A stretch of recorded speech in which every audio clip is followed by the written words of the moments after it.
Le Japon a redémarré son premier réacteur nucléaire depuis la catastrophe de Fukushima en mars de 2011. Le réacteur nucléaire Sendai 1 est la première pour reprendre les opérations dans le pays et il devrait commencer à fournir de l'énergie au réseau le 14 août.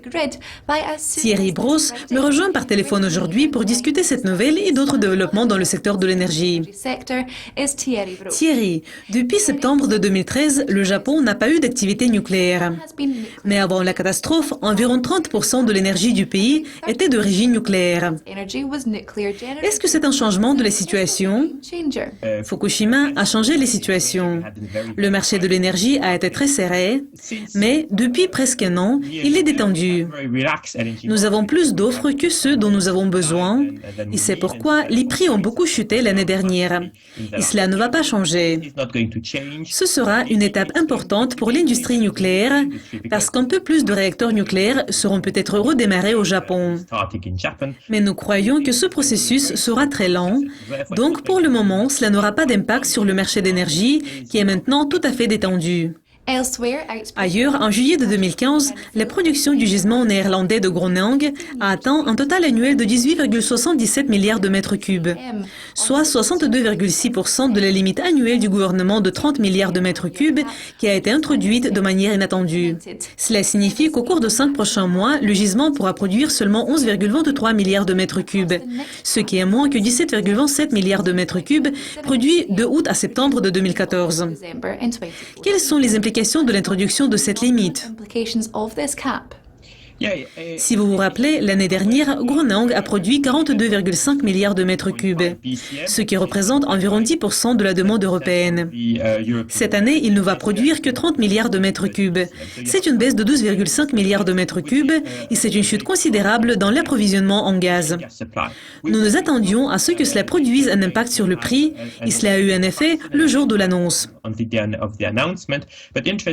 Mais depuis lors, en juin et en juillet, nous avons vu des niveaux records de flux norvégiens et russes vers l'Europe, ce qui a atténué de façon importante l'impact de Groningen. Donc pour le moment, nous voyons que le prix du gaz est très bas en raison du volume supplémentaire que nous recevons de la Russie. Une autre nouvelle importante concerne Téhéran et le groupe de P5+1 des puissances internationales a conclu le 14 juillet un accord pour lever des sanctions contre l'Iran en échange de la limitation des activités nucléaires de l'Iran pour 10 ans. D'après vous, qu'est-ce que cela va provoquer? La hausse ou la baisse des prix à l'avenir? Et comment avez-vous modifié vos pronostics suite à cette nouvelle? Oui, la nouvelle a influencé le prix.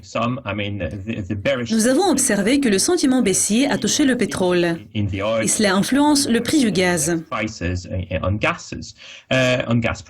Le deuxième élément est le fait qu'ils n'ont pas d'accès à la technologie cryogénique qui permet de produire de l'énergie. Donc c'est ce qui aura lieu peut-être après 2020.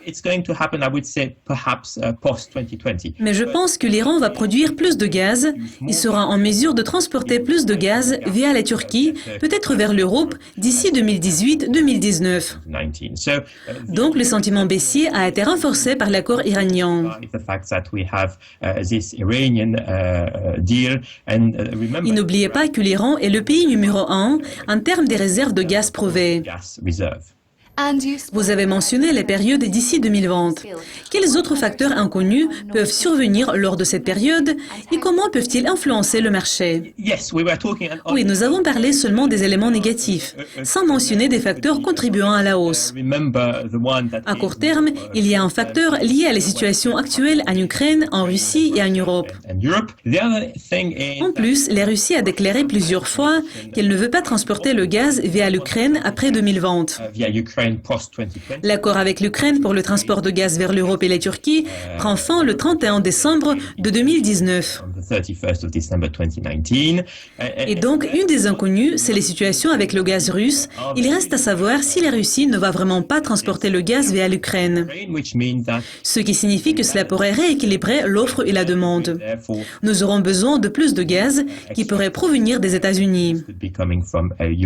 Maintenant, le point important est de savoir comment les relations entre l'Europe, la Russie et l'Ukraine vont se développer à court terme, mais aussi après 2020. Il y a vraiment beaucoup de facteurs qu'il faut suivre de près. Thierry, merci de vos commentaires. C'est tout pour le moment, mais nous allons vous présenter une nouvelle édition du Coin des matières premières la semaine prochaine. Donc restez à l'écoute. Au revoir.